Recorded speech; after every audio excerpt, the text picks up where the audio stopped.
don't know how else to start this video other than by saying I'm not sorry for anything that I'm about to say, because I just really like villains. Obviously, from the title of today's video, we're going to be talking about villains, just like a few of my favorite villains, dissecting what villains are and what they're presented as in like the media and stuff like that, who they are, what they represent, all that good stuff. So yeah, buckle up, listen to me talk for the next however many minutes this takes. Start things off, we're gonna look at what a villain is defined as. The definition that I found online, which is from just googling villain definition, is in a film, novel, or play, a character whose evil actions or motives are important to the plot. Some synonyms they have for villains, I'm just gonna name a few because there's actually quite a bit. Criminal, lawbreaker, outlaw, offender, felon, convict, jailbird, malefactor, I like that word, supervillain, okay, transgressor, sinner, gangster, gunman, bandit, desperado, robber, reprobate, I don't know, hoodlum, hooligan, thug, delinquent, ne'er-do-well, good for nothing, baddie, shark, bad egg, malfeasant. I feel like I've heard that word before, but like it sounds ancient. Anyway, you get the point. Villains are bad guys. Like, that's obvious. Villains are the bad people that go against the heroes in the stories and make them look bad, make them look stupid, are basically there to like be a headache, cause problems that the hero needs to solve. Today, I want to look at four. I picked out four, narrowed it down to four of my favorite characters that are considered villains or have been before. We're just gonna kind of look at them, dissect them a little bit, talk about if they fit this kind of caricature of what villains are supposed to be and what we think villains are today, because villains, I think, are much more different than the villains that we had, say, like 20 years ago, even 10 years ago. Like, things have changed and I want to talk about it. Also, something I found interesting that I just kind of threw on here, in the 1300s, villain described a low-born rustic. It came from the medieval Latin word villainus, or farmhand. So apparently if you were a farmhand, they called you a villain. Don't know how the word villain evolved from that. I guess people just really hated farmhands. I don't know what to tell you there. I also have a list of essential villain qualities. I thought this was really interesting, and it was like one of the top results on Google when I was just Googling like villains and stuff, and it said, here's a list of essential villain qualities you have to have in your characters if you're trying to write villains. So, here we go. Number one, a goal.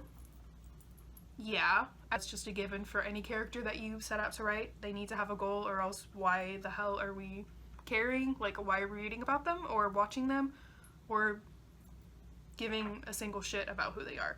Two, complete lack of empathy.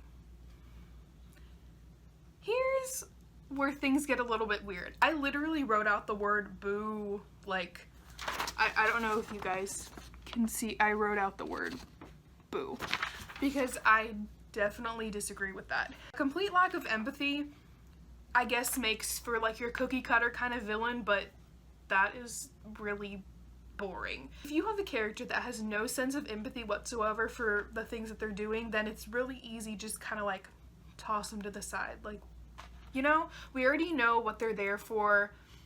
We already know, you know, it's really easy to predict what they're gonna do next, and I don't see the interest in characters like that. They're just two-dimensional, you know?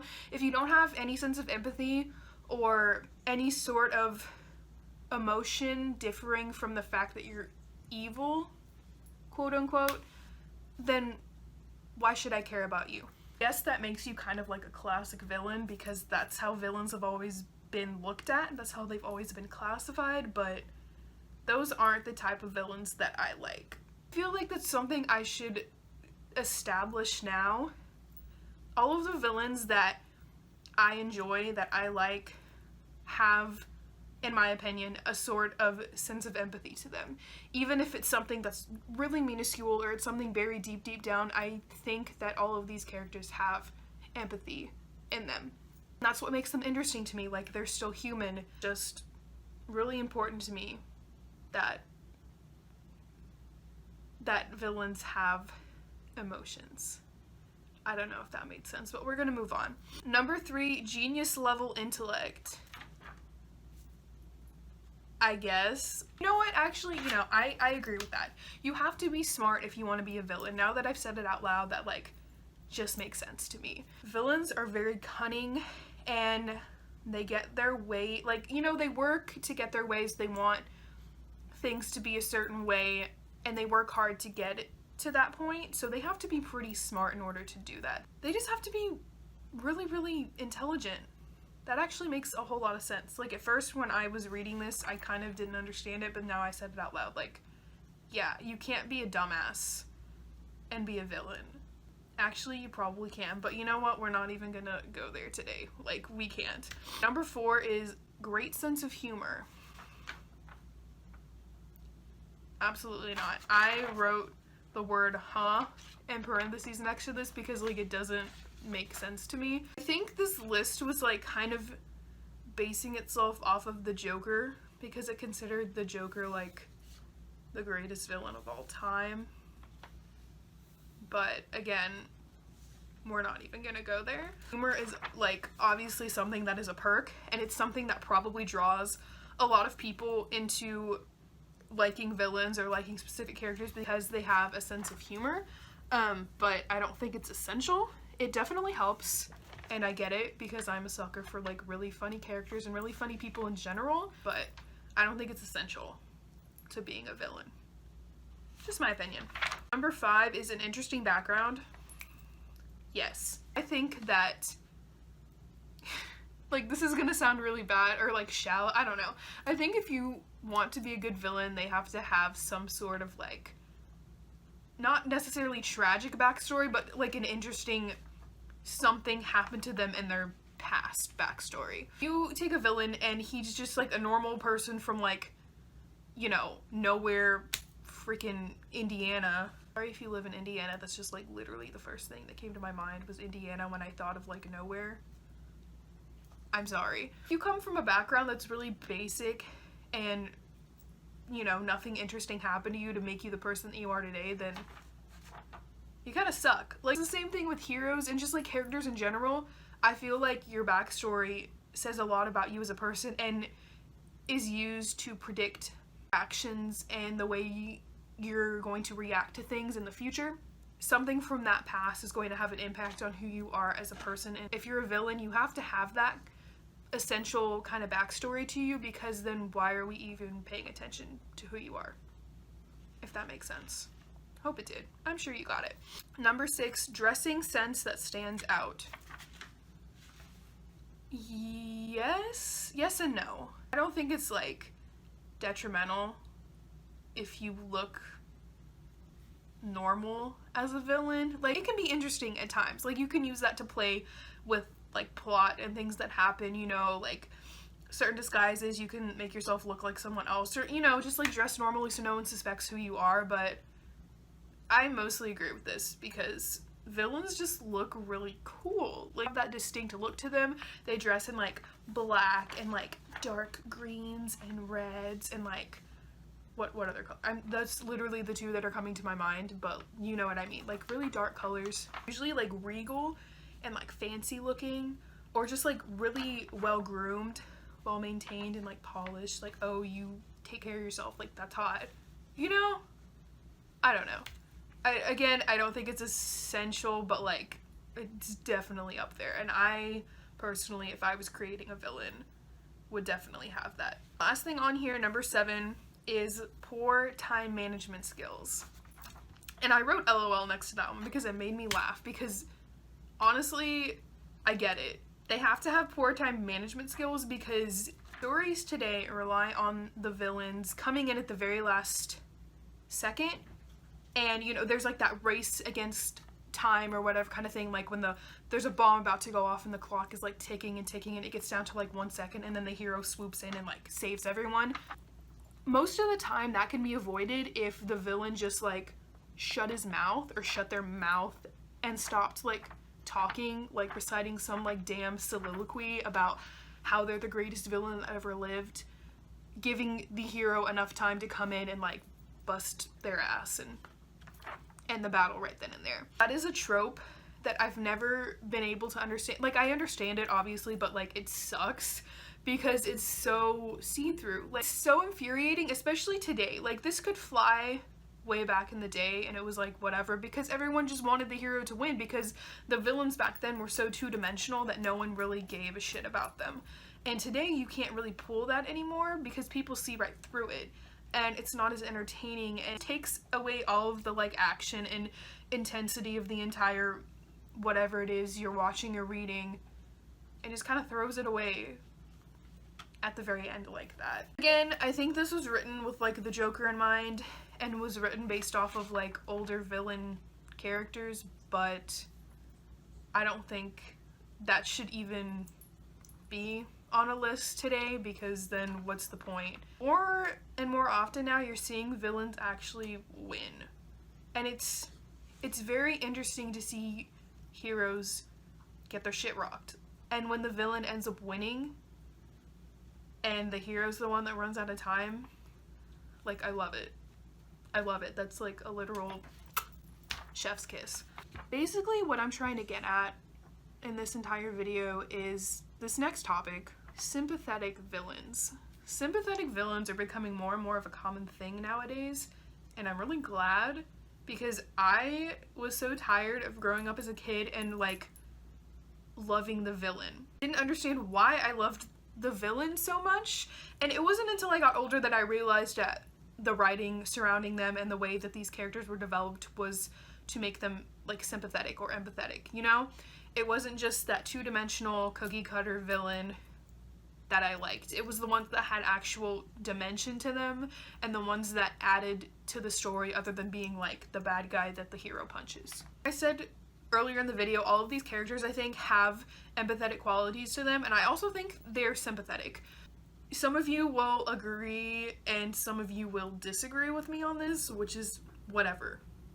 I don't care. This writer named Ben Bova wrote in his book Tips for Writers about sympathetic villains, and he said, "In the real world there are no villains. No one actually sets out to do evil. Fiction mirrors life, or more accurately, fiction serves as a lens to focus on what they know in life and brings its realities into sharper, clearer understanding for us. There are no villains cackling and rubbing their hands together in glee as they contemplate their evil deeds. There are only people with problems struggling to solve them." I love this quote so much because I think it really drives home the point that villains are humans too. I think a lot of the times when people set out to write villains or to create villains, they think of them as these really dark, twisted, unhuman things that don't have the same essential qualities that the heroes have. I feel like too often that writers set out to create these specific sort of opposites of their heroes or of their protagonists and create an antagonist that has all of the opposite qualities of them, and that's missing the entire point of what a villain is. Villains are still humans and they have the same problems that we do, but they don't look at things in the same light. They tend to look at things at a much bigger level, in a way that only they could understand, in a way that makes sense to them, and that everything they think that they're doing is right. And that's usually what the really scary part is about villains, because we tend to see part of ourselves in them, in the ways that they think, in the ways that they might act, and it's perfectly fine, because at the end of the day, villains are still humans. They're still the same as we are. They're just a little more messed up. So I have my 4 characters that I kind of briefly just want to touch on all of them. I'm not going to go into like crazy detail about anything, but I have like some stuff I just want to like touch upon for each of them and talk about them. First character on my list, my heart and soul, pride and joy, my actual son, Loki. I think he's not so much considered a villain anymore, but he definitely was whenever I first got into like Marvel, which was like 2012. I think that he has had a lot of character development, which I greatly appreciate, because I always saw him as just a character. Like, I never saw him as just a villain. Like, I saw him as who he was as a human. I saw him as Thor's brother. I saw him as this, like, messed up, had a really shitty childhood and upbringing. Like, he had a lot of shit happen to him. And I feel like that would have an impact on anyone that was involved, regardless if you were a villain or not. Like, your childhood and your life growing up is going to have an impact on who you are as a person. And sometimes the things that happen to us and the trauma that happens to us, we lash out because of it and we act out because of these things. And I don't think that villainizing him for just the way he reacted to certain stuff is fair.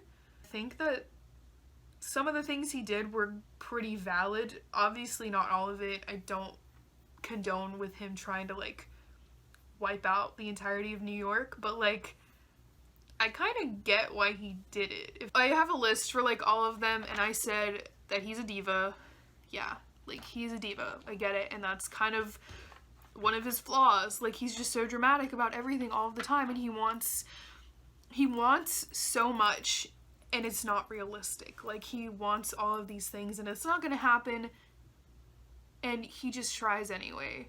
I don't know, dude. Like, it's kind of admirable, but at the same time, you need to relax. He's also shown his morality, which I'm really glad they gave him the chance to do that. And he's had, like, a bunch of movies, and especially in Marvel's best movie, Thor Ragnarok, thank you Taika Waititi for that, I feel like he really kind of came full circle in who he is as a person. And, like, his character arc kind of wrapped up in that, which, looking back upon it now, I should have realized then that they were going to kill him off in the next movie, but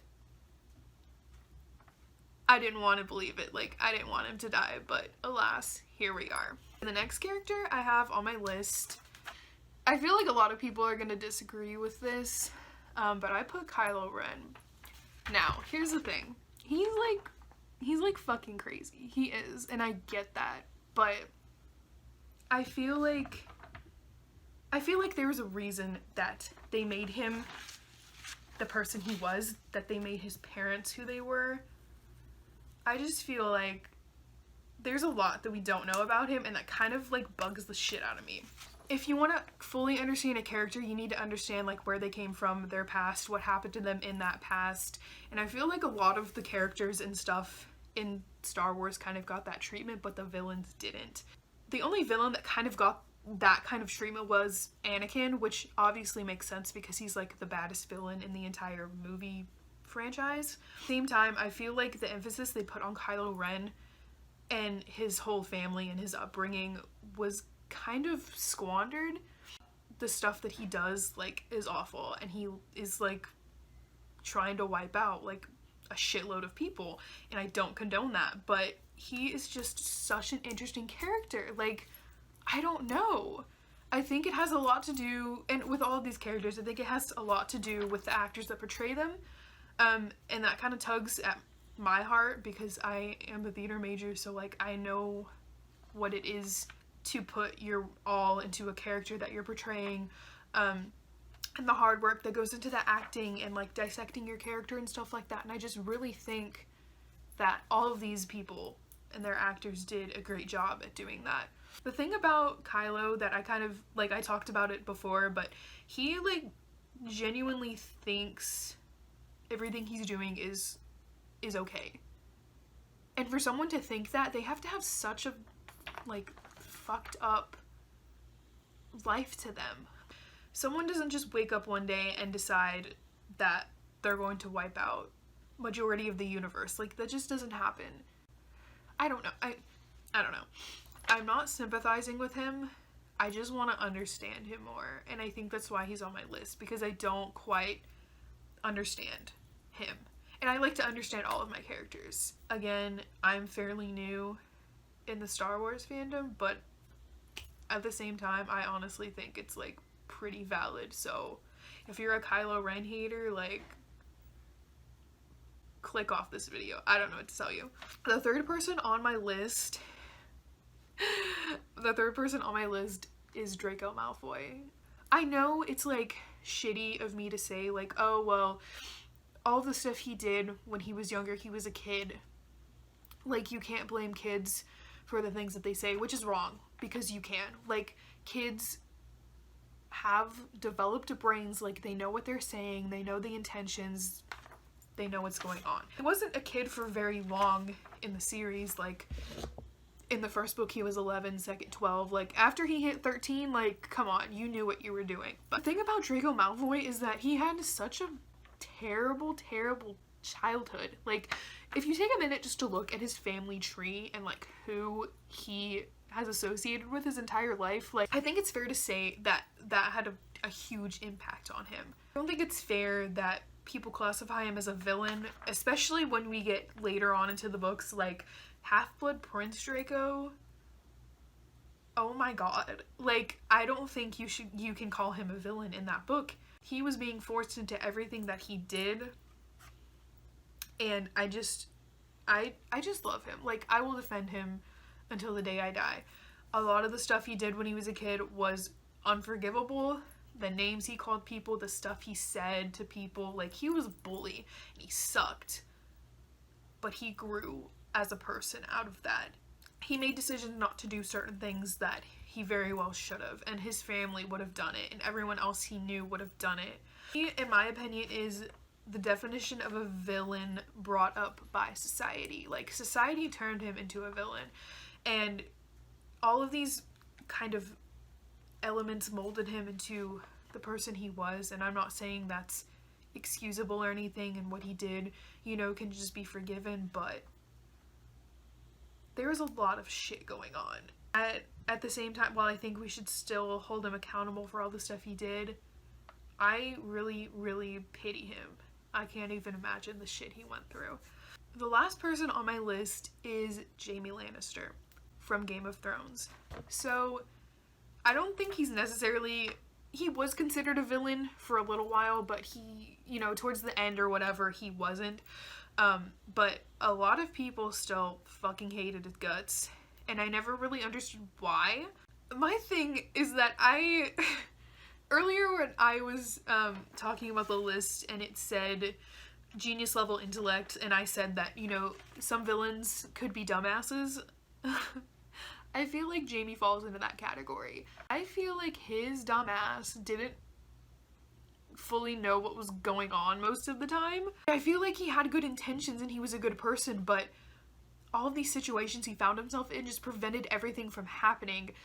He was always like one step behind becoming that, like, not necessarily hero, but like a better person than what he was. I don't consider him a villain, but I did want to put him on this list because I feel like he was treated very unfairly and kind of got the villain treatment, but he didn't deserve it. He didn't deserve it. I feel like his heart was in the right place, but again, when you stay in a relationship with your sister for so many years and you have all these kids and you're just constantly lying to the throne and the kingdom as a whole, you kind of lose some of your validity in that. But I still don't think he deserved a villain treatment, and I definitely don't think he deserved the ending he got as his character, but that is a story for another time. We can't even get into that. One of the biggest points I want to make out of this entire video is that if people weren't meant to like villains, we wouldn't write them the way that we do. Especially now, like I said earlier, villains are much more three-dimensional, they're complex, and I love that about them.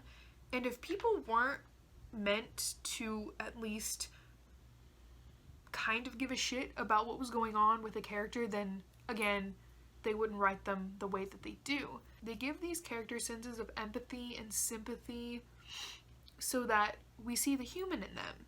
Villains exist to oppose the hero, but what if the hero just kind of sucks? There's a lot of protagonists that are pretty shitty if you take a minute to step back and you look at them. The things that they represent might not be things that you agree with.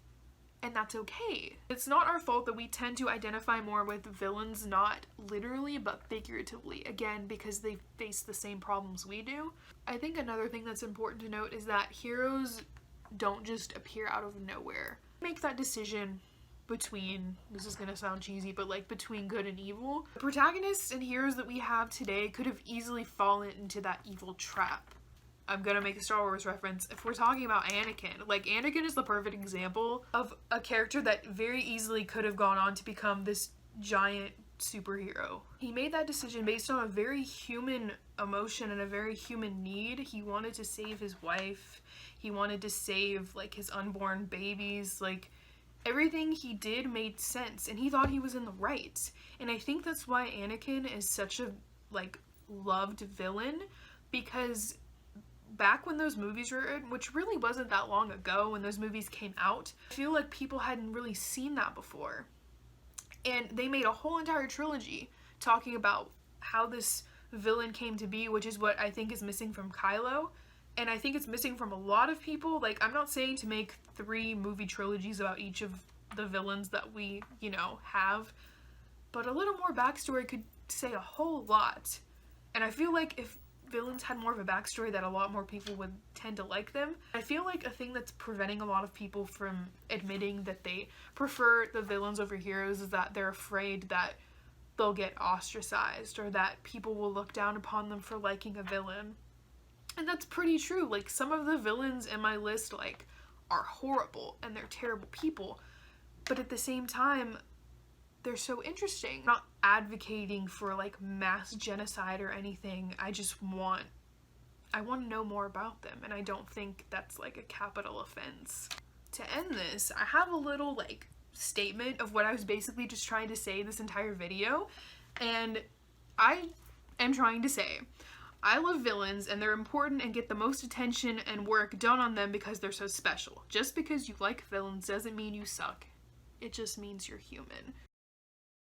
I really hope this video made any sort of sense whatsoever, and if it didn't, I'm genuinely sorry, because this is just how my brain works. If you did like it, feel free to comment. Tell me about some of the villains that you like. Tell me if you disagreed with all of the stuff or any of the stuff that I said. I know this kind of took a little bit to come out, but life is just so busy, and I can feel myself getting a cold, so I needed to film this like today before I lost my voice or something terrible happened. So thank you guys so much for watching. I really hope you enjoyed it. If you did, leave a like, comment, talk to me on Twitter. If you liked it a lot, then you can subscribe to it. If you hated it, then you can dislike it. I don't really care. Do what you want to do. Thank you guys. Bye.